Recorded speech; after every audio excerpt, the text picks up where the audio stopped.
Dashboard and Reports. NC's Inventories Dashboard and Reports feature provides you with important statistics, allowing you to keep your business on track. Let's look at the dashboard.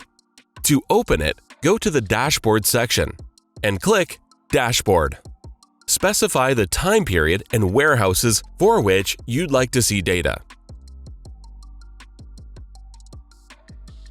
And click the Generate button.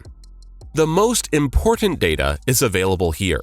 You can see the release transactions amount, batch amount, and the reserves count. Also, your dashboard has data on the top 10 most popular models, returns to the suppliers,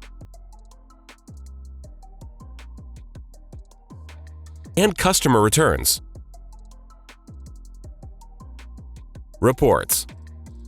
Below the dashboard link on your left sidebar, there is a link to the Reports page. Let's open it. You must specify the reporting period and warehouses for which you want to make reports. Then, click the Generate button. On the right, you can see all the different types of reports you can generate. Let's briefly open each to give you a better idea of what they look like.